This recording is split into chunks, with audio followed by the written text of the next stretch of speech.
Yo, Raúl Ricardo Alfonsín, juro por Dios nuestro Señor y estos santos evangelios desempeñar con lealtad y patriotismo el cargo de presidente de la Nación y observar y hacer observar fielmente la Constitución de la Nación Argentina. Si así no lo hiciere, Dios y la Nación me lo demandan.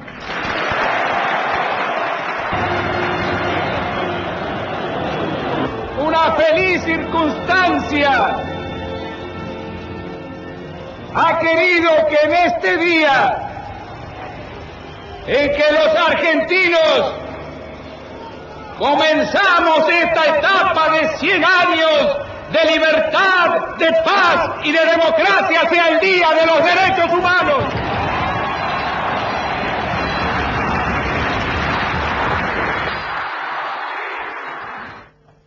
Y el lunes estamos conmemorando 29 años de este discurso de Alfonsín, del piso que nos estableció aquel 10 de diciembre como que la democracia es un sistema de vida de los argentinos, que no fue fácil, que todos lo entendiéramos. Yo siempre digo que Alfonsín es al menos a mí desde mi identidad peronista, es el que me hizo valorar la democracia como piso. Sinceramente es la gran cuota, Alfonsín, Jaroslavsky, tipos que los logré conocer profundamente cuando me tocó ser convencional constituyente en el año 94 y convivimos allí en esa Santa Fe, donde todo el día era olor a política y aparecieron estos hombres enormes. Yo me acuerdo de Chacho Jaroslavsky, que acababa de enterrar a su hijo, y fue uno de los mejores convencionales que hubo en el 94. Basta, les recomiendo que lean en el diario de sesiones lo que fue el discurso de César Jaroslavsky cuando se trató el culto católico, apostólico y romano para el presidente. Es una pieza teatral, una pieza literaria lo que dijo ahí César Jaroslavsky. Toda esta introducción, Huguito Pressman, para mí, mi periodista preferido, bueno, gracias, es para Juan Manuel, para presentar a Leopoldo Moró, quien dice Alfonsín nunca estaba lejos Moró de todas las cosas que hacía Raúl Alfonsín. Leopoldo, muchas gracias por haber aceptado venir a charlar con nosotros, homenajearlo a Raúl Alfonsín, homenajear aquel 10 de diciembre y por supuesto hablar de la actualidad, ¿no? Por supuesto, pero bueno, el agradecido soy yo precisamente porque me permiten hacer estos homenajes. ¿Y cómo lo conoces, Alfonsín? ¿A qué edad tenías cuando te sumás porque vamos a decir, ellos llegaron a la presidencia, pero fueron mucho más tiempo opositores dentro del radicalismo que oficialistas? Yo lo conocí a Alfonsín en una circunstancia, muy propia de mediados de la década del 60. Se había producido el golpe de Estado que derrocó a Ilia en el 66, y Alfonsín, que era un dirigente joven y no demasiado visible del radicalismo de la provincia de Buenos Aires, a pesar de que había sido ya diputado nacional, era presidente del comité de la provincia. Obviamente vino la dictadura de Onganía, clausuró los locales de los partidos, prohibió la actividad política, estudiantil, gremial. Y Alfonsín al mes y medio, 2 meses... ¿Y vos que tenías? ¿20 años? Yo tenía 20 años, exactamente 20 años. A los 2 o 3 meses del golpe de Estado, decide ir a romper los precintos del local del comité de la provincia, que estaba en la calle Moreno 2480, en el barrio de Valvanera, que era el viejo comité que había fundado Hipólito Yrigoyen. Que ahora está en Alsina. Alsina está el comité nacional del partido. ¿Y este qué era? Era el comité de la provincia de Buenos Aires del radicalismo, que siempre fue muy emblemático porque es ahí donde Yrigoyen comienza la construcción política. Que elige esa casa de Valvanera, porque ustedes recuerdan que Yrigoyen fue comisario de Valvanera a los 20 años. Decide romper los precintos que clausuraban la casa y hacer ahí un acto, una conferencia de prensa. Por supuesto, a los 15 minutos se lo llevan preso a la comisaría que está sobre la calle Venezuela. Y serían las 11 de la noche y alguien nos viene a avisar que Alfonsín estaba queriendo que fuera algún militante de la juventud, que yo fui con Mari Carmen, mi mujer, Manuel Carmen Banza. Exactamente. Y lo vimos allí, qué sé yo, y nos pidió que le trajéramos cigarrillo, porque en aquella época fumaba muchísimo, y un sándwich porque estaba muerto de hambre. Ahí lo conocí a Alfonsín. Salimos, compramos en un almacén del barrio que estaba por ahí y le llevamos. Así empezamos nuestra relación con el bollo. Y a partir de ahí siempre militando juntos. Y a partir de ahí militando juntos en estamentos diferentes, ¿no? Sí. Por razones obvias. Él militaba más en la estructura partidaria y nosotros estábamos generando lo que después se llamó la Junta Coordinadora Nacional de la Juventud Radical y el desarrollo por frentes de trabajo, la Franja Morada, el desarrollo del trabajo barrial, etcétera, que después confluyen esas dos estructuras, lo que él recoge en la vida partidaria como expresión del partido y lo que nosotros recogemos más en un trabajo hacia afuera del partido, en lo que se llamó Renovación y Cambio en el 72. A propósito, en el 72, ahí cuando el radicalismo con Balbín se produce cierto acercamiento al peronismo, Alfonsín lo corría por izquierda al Balbín, es decir, tomaba una posición que en términos generales parecía mucho más antiperonista que la de Balbín en ese contexto. ¿Cómo lo ve, Moró? No era antiperonista, no, de ninguna manera. Alfonsín tenía una enorme desconfianza a la derecha peronista. Es más, Alfonsín cuando renuncia a Cámpora dice textualmente: este es un golpe de derecha. Creo que fue el único dirigente político de la Argentina que se atrevió a una definición de esa naturaleza. No, él tenía una mirada progresista, efectivamente de centro-izquierda, incluso dentro del radicalismo en aquella época era calificado por un sector partidario más vinculado al statu quo como comunista, gramsciano, etcétera, etcétera. Tenía algunos radicales atípicos en lo que era la tradición de Balbín, de Contín, ¿no? Yo me imagino Hipólito Soler Irigoyen, abogado de Tosco, de Salamanca, de Mario Amaya, de Trelew, de Mario Amaya, socio en esas tareas con Hipólito. Y a nosotros. Eran muchachos no tradicionales del radicalismo. Pero igual él mantenía un marco de disciplina partidaria, pero no por la disciplina en sí mismo, sino porque él estaba convencido, y nosotros también, de que al radicalismo se lo podía llevar, en tanto una gran expresión de los sectores medios en aquella época de la sociedad argentina, hacia posiciones populares, nacionales, progresistas, etcétera. Tanto es así que él rechaza una propuesta en la elección del 73, o para la elección del 73, que por ahí cuando yo lo mencione alguno de ustedes se va a acordar, que era la posibilidad de la fórmula Alfonsín-Tosco. Claro. Había sectores de izquierda, y te digo con conocimiento de causa porque yo participé de la reunión en un departamento de la calle Ugarteche, incluso clandestina porque había gente del ERP que había salido circunstancialmente de la clandestinidad, que planteaba la constitución de un frente de izquierda cuya fórmula fuera Alfonsín Tosco. No. Y él rechaza esa alternativa. Da la pelea interna en el radicalismo, la pierde. Que era Alfonsín Storani. La fórmula era Alfonsín Storani, la pierde. Corrado Storani. Exactamente. Pero nosotros nunca abandonamos la idea de que el radicalismo, recuperando su esencia nacional, popular, etcétera, se sumara a una corriente de pensamiento progresista. Como no la abandonamos ahora. Es fuerte esa aseveración.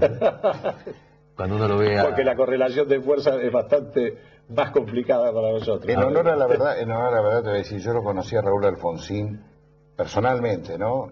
Yo tendría 21 años y un compañero mío de trabajo en tribunales, yo trabajaba en tribunales, había desaparecido y por una relación de nuestro oficial primero que lo conocía Alfonsín, él se movió por este compañero y apareció, o sea, él se dedicó a sacar, ayudaba mucho, ya estaba en la Asamblea Permanente de Derechos Humanos, y creo que era el vicepresidente. Él era el vicepresidente y el presidente era Monseñor de Nevares. Claro. Estaba también, Alfredo Bravo. Sí, sí. Yo no lo tengo muy presente, pero me parece que la Asamblea se constituyó antes. 75. 75. Fue claro. la primera de los derechos humanos. Claro, cuando ya había aparecido el auge de la AAA, de la AAA, etc.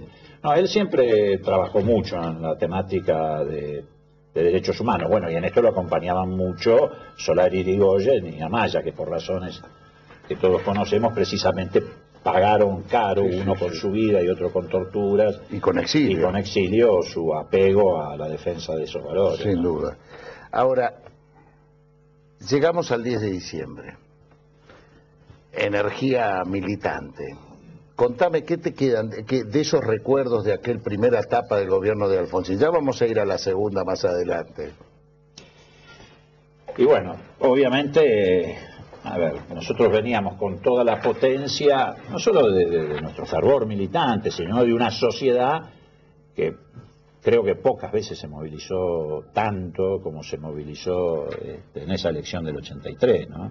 Bueno, la masividad de los actos, no solo los actos nuestros, sino en general de todas las fuerzas políticas, habla del grado de politización que vivió la sociedad. Entonces esa energía, bueno, la aplicamos rápidamente para hacer lo que creíamos que debíamos hacer y lo habíamos dicho, además no sorprendimos a nadie, que es llevar adelante un proceso de consolidación de la democracia que se apoyara en la memoria, la verdad y la justicia. Eso fue nuestro primer objetivo y por eso las primeras acciones de gobierno estuvieron orientadas en esa dirección. Con muchas dificultades, porque lo que hay que tener presente, más allá de que esto sé que a veces es polémico, es que la transición democrática en Argentina que encabezó Alfonsín, cuando se inició, es la única transición no pactada de América Latina. Nosotros iniciamos esa tarea de confrontar con la corporación militar y con las corporaciones que le eran en ese momento satélites, la eclesiástica, etcétera. El que había pactado algo, hagamos la autocrítica, había sido Luder, que era la autoamnistía. Alfonsín no había pactado eso. Por eso. Entonces, sí, pero yo le haría la pregunta, sí, cómo no, que lo que me induce a cierta duda sobre eso. ¿Por qué entonces no se juzgó a la última junta? Viñone no entró dentro del juzgamiento. Bueno, a ver, el tema es así. La verdad, yo no en estas conversaciones no oculto cosas por especulación. Nosotros teníamos que poner, digamos, cortes. Un corte, por ejemplo, fue decidir si empezábamos a discutir el tema de la violación de los derechos humanos antes o después de el golpe de Estado. Si lo hacíamos antes, sin lugar a duda, esto abarcaba a las 3A. Ahora, si lo hacíamos antes, nosotros no podíamos lograr que el peronismo nos acompañara en los procesos que teníamos que llevar adelante para juzgar a las juntas militares y a lo que había ocurrido desde el 24 de marzo del 76 para adelante. Y la verdad que era muy difícil encarar la tarea de juzgar desde la soledad. Hubiera sido muy épico, pero no hubiera dado resultados. ¿El peronismo no integra aquella CONADEP? No la integra. Digamos, no, eso me acuerdo. No la integra. La integra, creo que el único no radical que la integra era un dirigente demócrata cristiano que había tenido un hijo desaparecido. Sí, Augusto Conte McDonald. Augusto Conte McDonald. Entonces, bueno, nosotros teníamos que tomar en cuenta las correlaciones de fuerza. Sabíamos que el peronismo había, digamos, postulado la autoamnistía, pero a su vez era la principal fuerza de oposición en el Parlamento. Sabíamos que enfrentábamos una estructura militar que de alguna u otra manera había comprometido a todos en lo que había sido el proceso represivo. Teníamos muy en claro que lo que nosotros estábamos por hacer en la Argentina no era del agrado, digamos, del establishment norteamericano. Teníamos un montón, y además teníamos a Pinochet de un lado, a Stroessner del otro, a la Junta Militar de Uruguay del otro, estábamos rodeados, digamos así. Brasil seguía en dictadura. Brasil que seguía en dictadura militar. Entonces, la verdad sí, tuvimos que tomar algunas decisiones que nos permitieran cumplir con el objetivo. Creo que lo alcanzamos, llevamos adelante los juzgamientos a las juntas militares, modificamos el Código de Justicia Militar. Sin duda ese juicio a la Junta fue cuando los argentinos despertaron del horror, o sea, ahí nadie podía creer lo que había pasado. Es un punto de inflexión en la historia argentina. Creamos la CONADEP, que hasta el día de hoy sirve para seguir adelante con los juicios, es una base de datos y una estructura legal que hoy sirve mucho para eso. Lo trajimos a López Rega, que se murió en una cárcel de la democracia argentina, lo trajimos a Firmenich. Bueno, y avanzamos en ese camino, reitero, desde un gobierno que no pactó la transición democrática. Bueno, por esa misma razón después tuvimos la sublevación de Semana Santa, la sublevación de Villa Martelli, la sublevación. Y el resto de América Latina todavía hoy están balbuceando en esta materia. ¿Por qué? Porque tuvieron transiciones pactadas, Brasil, Uruguay, Chile. Leopoldo, vamos a ir a un corte y en el próximo bloque vamos a hablar de esto. Leopoldo tiró el tema de la sublevación de Villamartel y la sublevación de los Cara Pintada, precisamente lo que les dolía era el juicio a la Junta, lo que se había resuelto en política de derechos humanos. Y vamos a ver algo que es un hallazgo, que no lo descubrimos nosotros, creo que lo descubrió Víctor Hugo, cómo Radio Mitre en aquel tiempo, que ya estaba en manos del Grupo Clarín, jugó abiertamente a difundir el pensamiento Cara Pintada. Creo que era un reportaje de Aldo Rico, en el cual Pugliese, que era el presidente de la Cámara de Diputados, sale reaccionando duramente. Vamos en el próximo bloque. Estábamos hablando casualmente de lo que fueron las sublevaciones Cara Pintada, esa democracia no pactada, que sí, lamentablemente el peronismo había planteado, o Luder en particular, y lo que era la cúpula del Partido Justicialista en aquel momento, la famosa autoamnistía que ponían los militares como condición para llevar a elecciones, que es verdad que Raúl Alfonsín no lo había firmado, no lo había aceptado. Hablabas de la sublevación Cara Pintada, pero en esa sublevación Cara Pintada ya aparece que no fue cualquiera, o sea, era el objetivo de parar el juzgamiento a los militares, ese era el objetivo. Me acuerdo que era un mayor Barreiro que habían convocado a declarar y se refugia en Córdoba. Se refugia en Córdoba y de ahí Rico sale a solidarizarse con el mayor Barreiro, que creo que ahora está siendo juzgado. El Nabo Ferreiro. El Nabo Barreiro. Se lo agarraron en Estados Unidos, el tipo rajó a Estados Unidos, creo que lo extraditaron. Entonces, la pregunta es, ¿cómo era la relación en aquel momento? Porque aparte vos, en tu condición de diputado y periodista, habías trabajado algo sobre, o Mañeto te había hablado en esos primeros años para derogar la ley de los militares. El artículo 45 particularmente. Yo era presidente de la Comisión de Comunicación. Ah, correcto. Entonces, a raíz de esa circunstancia, obviamente, estaba vinculado a toda la problemática de medios, etcétera. Y un día, efectivamente, recibo una llamada de Mañeto, a quien yo no conocía.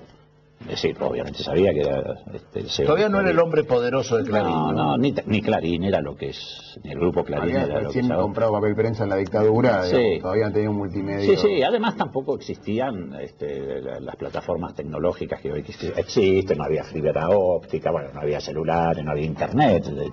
Los canales de televisión, que Canal 13 lo adquieren recién con medio. El único canal privado que había era Canal 9, que el de Romay. Romay lo había ganado por un fallo de la Corte. Los otros eran todos canales públicos, estatal.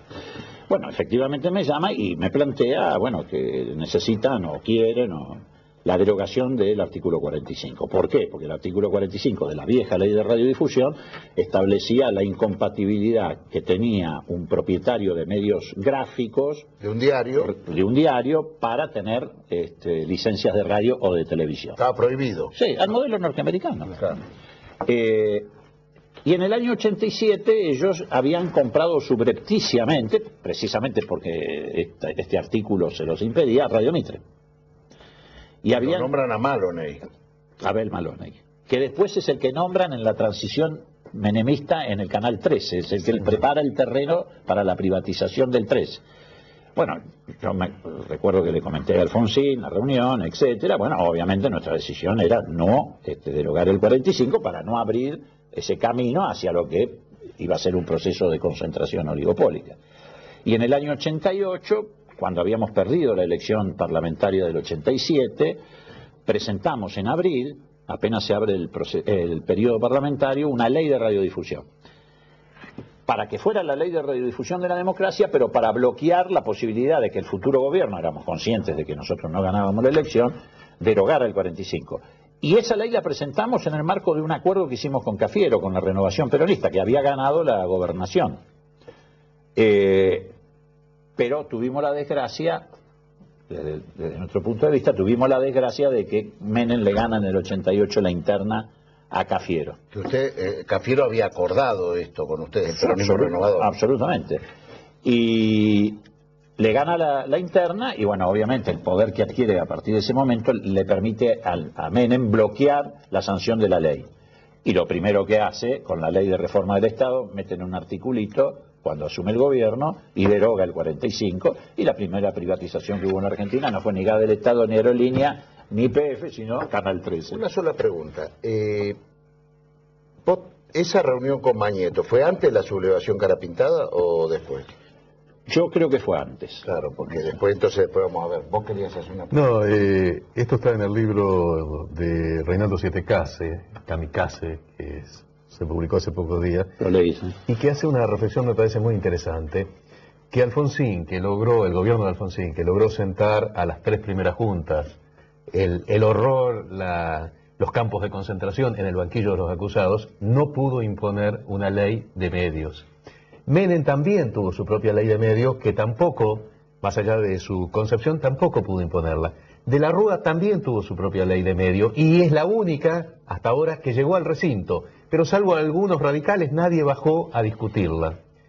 Qué interesante que Alfonsín, que hizo lo que pudo hacer con las juntas, Menem, que pudo privatizar todo el patrimonio de los argentinos, de la Rúa ya un gobierno mucho más débil. Nadie pudo imponer la ley de medios, hasta ahora, que también tiene sus obstáculos, ¿no? No, es cierto. Bueno, eso habla a las claras del poder del oligopolio. Pero también no es menos cierto que Alfonsín se fue del gobierno, y tal vez una de las razones por las que se fue, no digo que sea la única, porque sería una simplificación, pero fue precisamente que no aflojó con el 45. Nosotros nos fuimos del gobierno sin que el monopolio pudiera ser monopolio. Mire, es tan cierto lo que dice Leopoldo Moró, que después de que le dicen que no a la modificación del artículo 45, viene la sublevación Carapintada, porque una de las cosas que se genera a partir de la sublevación es una realidad absolutamente inversa a lo que se estaba viviendo de euforia, primavera democrática en ese momento. O sea, la imposibilidad, el condicionamiento que también te ayuda el medio periodístico a generar la imposibilidad, a generar el clima, ¿no? Veamos este informe y lo analizamos, Leopoldo. Yo les pido que lean el Clarín, que se especializa en titular de manera definida, como si realmente quisiera hacerle caer la fe y la esperanza al pueblo argentino. Lean ese artículo que está vinculado a los anuncios sobre la desocupación. Léanlo, porque la forma falaz en que está presentada la noticia de una disminución de la desocupación en la Argentina es un ejemplo vivo contra lo que tenemos que luchar los argentinos. Lo único que falta es que hagan el golpe por radio. ¿Usted cree que Pero por favor, querido, y ustedes quieren defender eso. Eso no es libertad, eso es licencia, eso es inconsciencia y responsabilidad de demócratas que quieren defender la democracia. Bueno, evidentemente el doctor Pugliese ha participado de una No, por favor, doctor, lo invitamos a seguir charlando, por favor, Estoy enojado. Estoy diciéndoles la verdad. Defiendan la democracia y no la primicia. La derrota del 14 de mayo fue dura, y enseguida se planteaba el problema de la gobernabilidad. ¿Cómo podía seguir gobernando por 210 días un equipo que había acabado de recibir este veredicto en las urnas y que tenía en contra no solo al partido triunfante, sino también a los militares revoltosos, los empresarios poderosos, iglesia y sociedad rural, así como a los sindicatos unidos detrás de la coalición victoriosa? Muy pronto, la transmisión anticipada del poder al presidente electo llegó a ser la opción más probable. Como cuenta un amigo de Alfonsín, el ambiente era realmente tétrico. A comienzo de mayo se liberó el tipo de cambio a instancia de los empresarios que garantizaban su estabilidad. Y al día siguiente, el dólar se disparó al triple. Estamos destrozados, comentó Alfonsín ante 2 testigos cercanos, Simón Lázara y Marcelo Stubrin. Aguanten, escuchen y recuerden, algún día les vamos a pasar la factura. Después de la derrota, planteaba a los grandes empresarios: déjenme llegar a diciembre.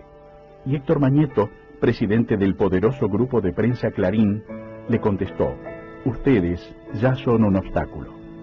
Nunca nos olvidaremos el artículo 45. Nunca nos olvidaremos el artículo 45. Le voy a explicar a usted, doña Rosa. El artículo 45 decía que la gente que tiene un diario o que tiene otra actividad que tenga que ver con la prensa, no puede tener un canal de televisión. Nadie sabe por qué, pero Clarín, un millón de ejemplares en la calle, ¿va a tener la misma libertad que tiene ahora para decir eso está mal y eso está bien? Creo que sí. Es decir, la libertad que tienen los medios de comunicación es la libertad que los propios medios de comunicación saben defender. Todos sabemos que la relación entre el poder y los medios de comunicación es una relación no fácil, que tiene... A papá se lo va a decir. Todos tenemos experiencia de eso.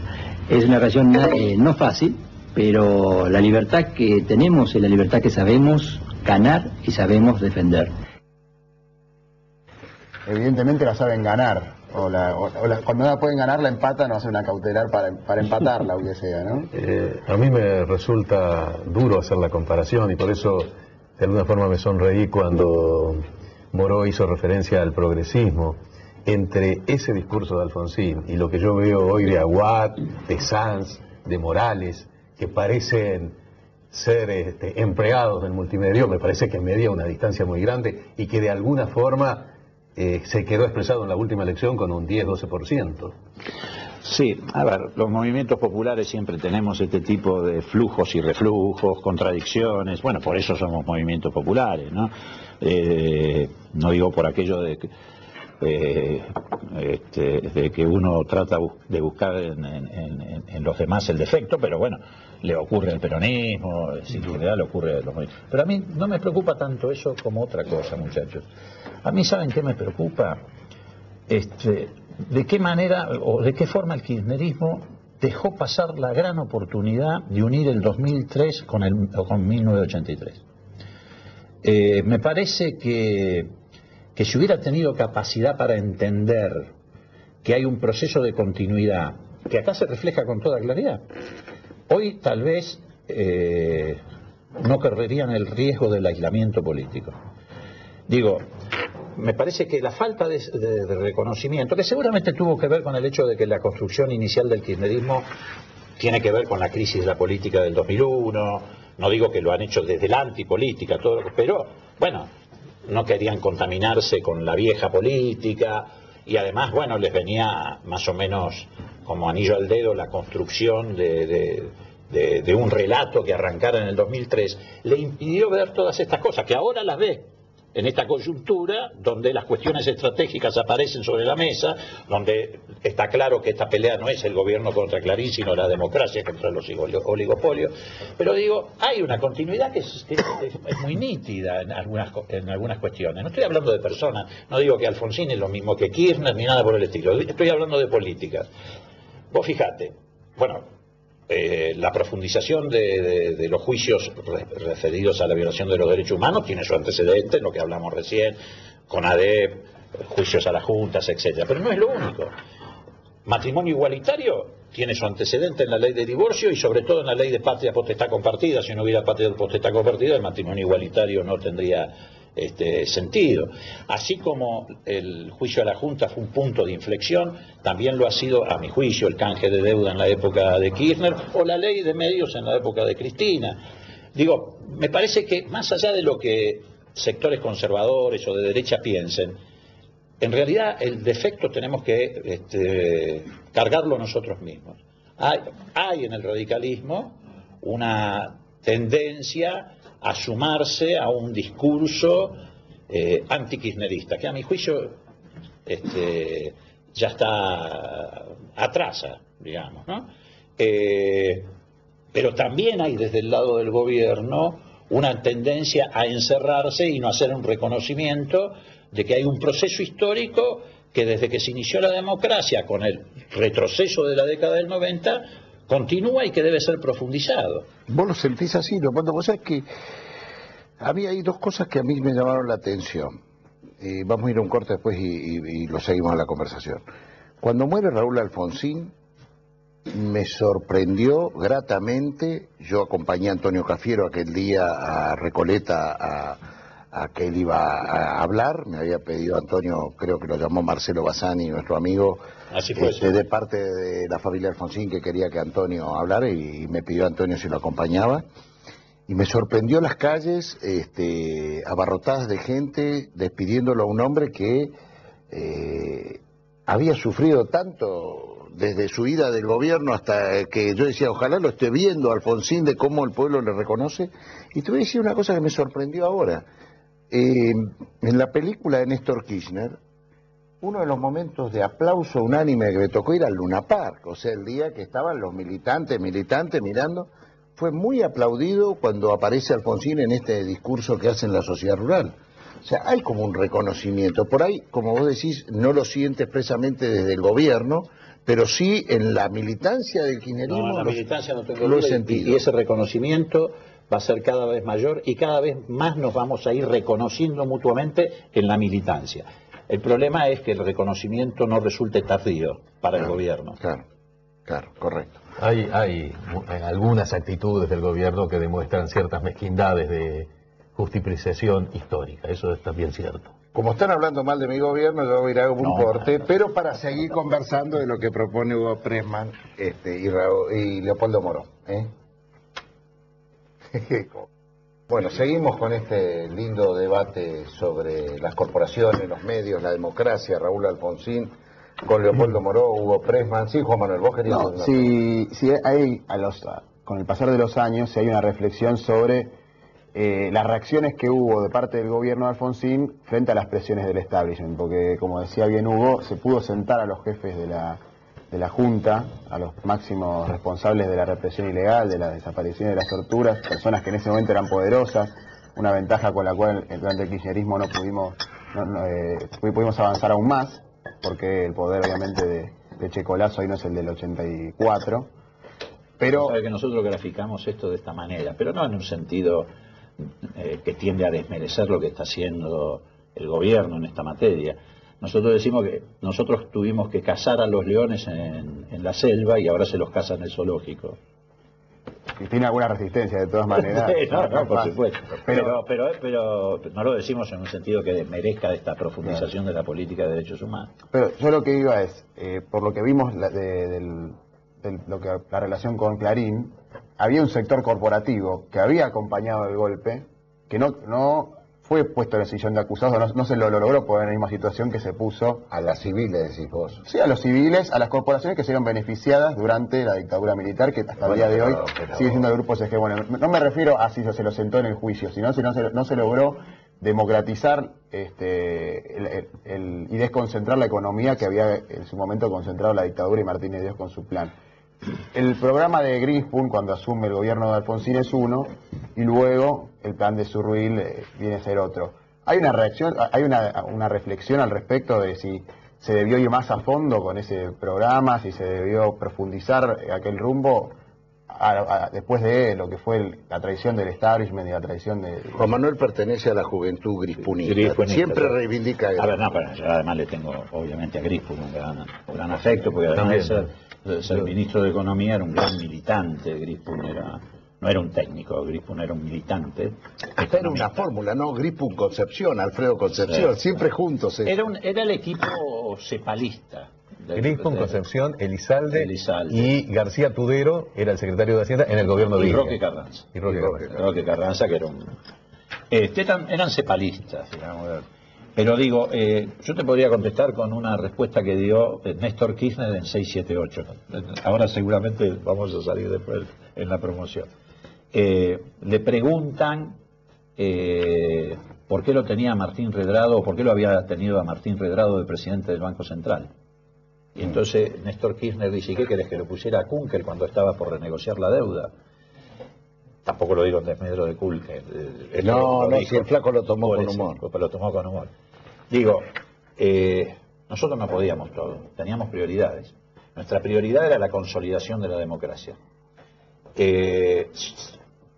Embestir contra todas las corporaciones a la vez era una dificultad. Por supuesto que esto no significaba que nosotros renunciáramos a nuestros valores ni a nuestros principios de ninguna manera.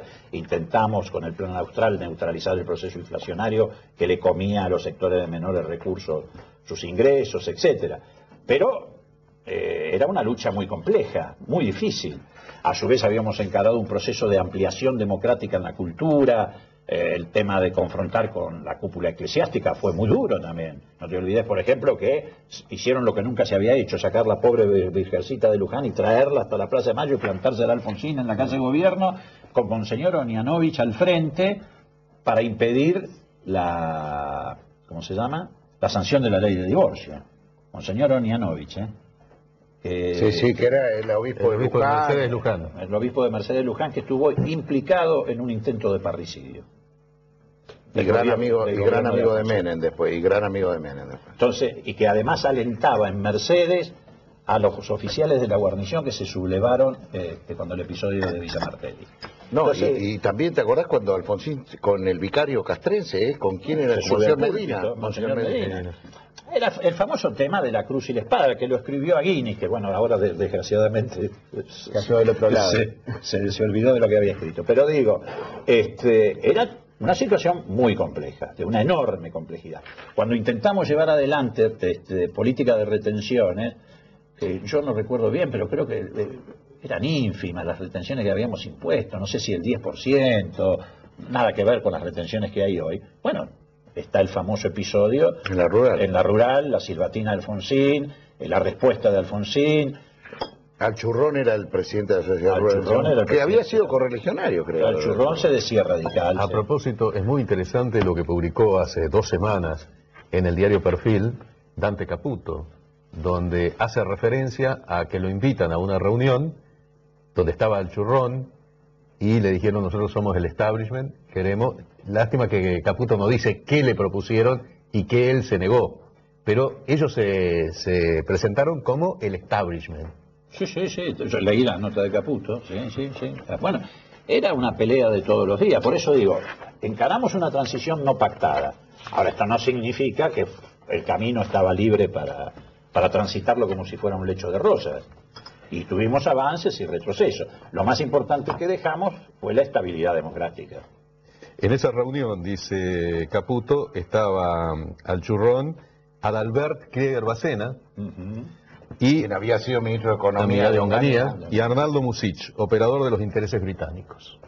Pero no dice qué es lo que le pidieron. No dice lamentablemente qué es lo que pero ahora ha vuelto al país Caputo hace un par de semanas, se radicó otra vez aquí, así que lo invitan. Dejó su trabajo en el discurso que dio frente a Reagan, Alfonsín. Así que lo invitan y se los cuentan. No, es que yo lo invité, debo serte sincero, lo invité, le mandé un mail y me dijo que por el lugar donde estaba no podía venir al programa, pero que cuando dejaba, me has dado una buena noticia. Lo voy a a mí me parece que los invitados deberían ser, discúlpame que yo te sugiera, Eduardo, efectivamente Caputo, para que diga qué le ofrecieron en ese momento, y me parece que Marcelo Stubrin, que es el único testigo vivo de esto de Alfonsín, sería bueno. Estamos hablando del libro, porque no lo pormenorizamos. En el informe apareció el relato de el libro, para mí uno de los mejores libros que se ha escrito sobre los años de Alfonsín, que se llama Raúl Alfonsín, La democracia a pesar de todo.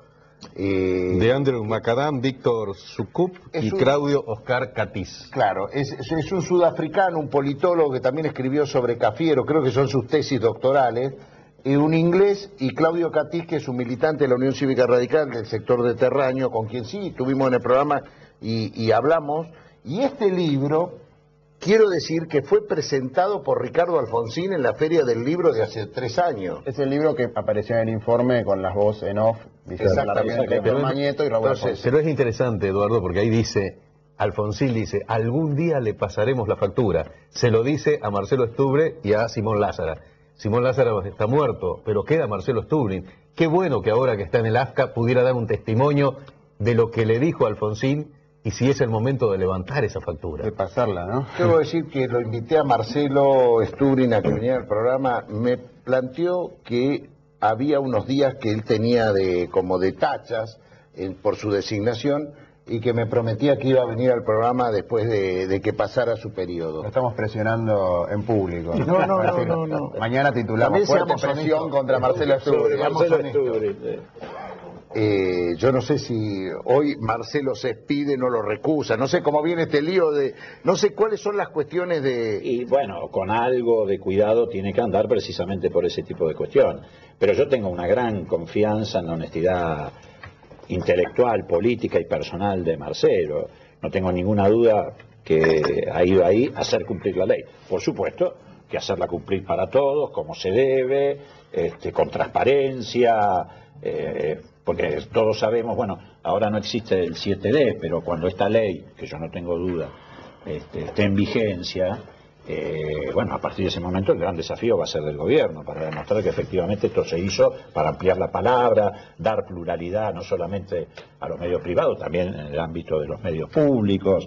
Así que, bueno, pero yo no tengo duda de la honestidad de Marcelo. Yo tampoco tengo duda, debo decir que si hay una cosa que yo les valoro a vos, a Marcelo Sturing, a Jesús Rodríguez, que le han quedado pegados a la cara de Alfonsín y nunca han renunciado a ello, no se han querido ayornar. Inclusive dentro del propio gobierno de la Rúa has tenido nunca me voy a olvidar, estaba yo en el Congreso el día que lo denunciás a Cavallo, con Cavallo presente, el tema de IBM Banco Nación, ¿no? El mismo día que Cavallo era la superestrella supuestamente con el tema Yabrán, ¿no? Sí, sí. Dicho en criollo lo invocamos con el tema IBM Banco Nación, pero no esas denuncias mediáticas que después no terminan en nada. Hicimos una buena investigación, no la llevamos a Comodoro Pi porque no nos gusta judicializar la política. Creíamos que el Parlamento podía, y efectivamente fue así. En este caso el Parlamento desnudó el caso y después sí, obviamente lo tomó un juez como corresponde, porque se trataba de... Creo que fue el único caso de reintegro de las coimas, ¿no? Se reintegraron las coimas, se identificaron, bueno, están confesos los autores de esa coima, están confesos. Recomiendo leer, si es posible, en el diario de sesiones esa exposición de Moró aquel día, que la estrella iba a ser Cavallo y terminó estrellado con un Moró que sacó... Y Santín creo que también habló por el tema de los jubilados ese día, algo así. Bueno, vamos a ir a un corte y en el próximo bloque vamos a ver Sturing sí, Sturing no, tenemos esperanza en Moró. Vamos a un corte y vamos al último bloque. Desde hace meses, 3 años en realidad, estamos debatiendo la ley de medios, una ley que ya debería haber entrado totalmente en vigencia. Me parece que la discusión sobre la ley de medios ya no es de ninguna forma el artículo 45 o el artículo 161. Lo que se está discutiendo en la Argentina es la distribución del poder. Esto es muy parecido a lo que sucedía con la resolución 125, que empezó con un aumento de las retenciones y terminó en una puja si el Estado tenía potestad para intervenir en las utilidades privadas. ¿Coincide con esta apreciación, Moró? Sí, bueno, es obvio que estamos frente a una pulseada entre, digamos, la política, la sociedad, que en definitiva se representa a través de la política, y grupos hegemónicos, grupos de poder. Es más, esto ya se muestra impúdicamente, porque en realidad la propia Corte ha dicho con toda claridad que acá no está en juego la libertad de expresión. Lo dice en su fallo del 22 de mayo. Del 22 de mayo, con toda claridad. Es más, si mal no recuerdo, dice en un párrafo, la actora, por Clarín, no ha planteado cuestiones vinculadas a la libertad de expresión. Ni siquiera está en juego otro derecho constitucional, que siempre es medio sacrosanto, que es el de propiedad. Porque todos sabemos que acá no está en discusión la propiedad de nada. Las frecuencias no son propiedad, son concesiones. Es como los carritos de la costanera. Después vos podrás discutir si te acortan la concesión, si tenés derecho a un resarcimiento. No, pero son cuestiones. Una indemnización. Una indemnización. Mirá, el que lo definió con toda contundencia, voy a apelar a un extranjero, es David Martínez. Claro. El socio en Cablevisión. Aclaremos, el socio de Mañeto en Cablevisión, el dueño del 40%. Él dijo con toda claridad, si Mañeto quiere ser presidente, que darme un partido político, yo quiero ganar plata.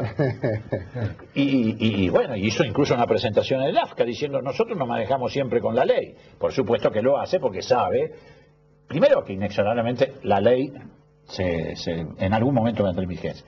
Y además porque, digamos, desde la mentalidad sajona, eso le está provocando un daño enorme al valor de las acciones, porque que alguien aparezca sublevándose contra una ley, etcétera, está generándole una incertidumbre que le está golpeando el valor de sus propias acciones.